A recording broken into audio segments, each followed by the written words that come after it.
আসসালামু আলাইকুম, কেমন আছেন সবাই? আজ আপনাদের আরেকটি ক্লে দিয়ে ক্রাফটিং করে দেখাবো।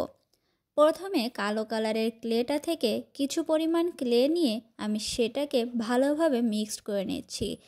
এই ক্লেগুলো অনেক সফট হয়, এজন্য মিক্সড করে তারপরে কাজটা করলে ভালো হয়। মিক্সড করে সেখান থেকে আরও কিছুটা অংশ নিয়ে আমি সেটাকে গোল করে নিচ্ছি। এবার এটাকে একটা টুলসের সাহায্যে চাপ দিয়ে চ্যাপ্টা করে নিব। আমি যে জিনিসটা বানাতে চাচ্ছি সেটার অনুযায়ী এই গোলটা ছোট হয়েছিল বলে মনে হচ্ছিল, তাই আরেকটু চ্যাপ্টা করে নিলাম। এবার এটাকে একটা সাইডে রেখে দিব। আবারও কালো কালারের ক্লে নিয়ে সেটাকে ভালোভাবে মিক্সড করে একটা টুলসের সাহায্যে লম্বা শেপ দিয়ে নিব। এখানে আসলে বলে বোঝানোর মতো কিছু নাই, আপনার ভিডিওতে দেখলেই বুঝতে পারবেন কিভাবে আমি কাজটা করছি। আমি যেটুকু লম্বা করতে চাচ্ছি সেটুকু লম্বা হয়ে গিয়েছে। এবার যে রাউন্ড শেপটা করেছিলাম সেটার ওপরে এটাকে আমি সেট করে নিব। এই ক্লেগুলা যেহেতু অনেক নরম হয়, এজন্য সাবধানে কাজটা করতে হবে। বাড়তি অংশটুকু আমি টুলসের সাহায্যে কেটে নিচ্ছি। হাতের সাহায্যে এটাকে সুন্দরভাবে সেট করে নিতে হবে যাতে আলাদা হয়ে না যায়। এটাকে একটা সাইডে রেখে দিচ্ছি। এবার আবারও কালো কালারের ক্লেটা নিয়ে সুন্দরভাবে একটু লম্বা শেপ দিয়ে নিতে হবে। আসলে আমি একটা ছোট ফ্রাইং প্যান বানানোর ট্রাই করছি, তাই সেটারই ডাটি দিয়ে নিচ্ছি। এবার এইটাকে আমি সেই রাউন্ড শেপটার সাথে জোড়া লাগিয়ে নিব।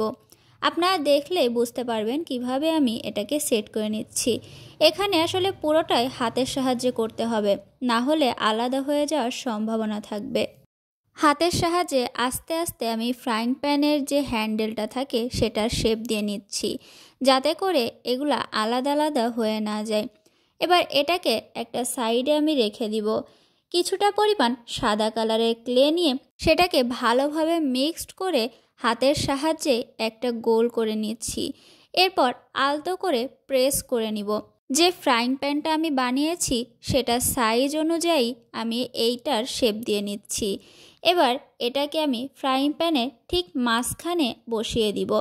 বসানোর পরে একটা টুলসের সাহায্যে আমি মাঝখানে একটু গর্ত মতো করে নিব।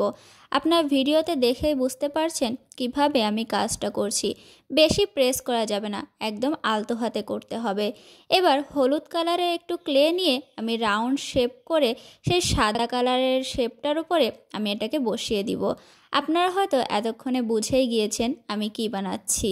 ফ্রাইং প্যানের ওপরে একটা ডিম পোচের শেপ দেওয়ার চেষ্টা করেছি।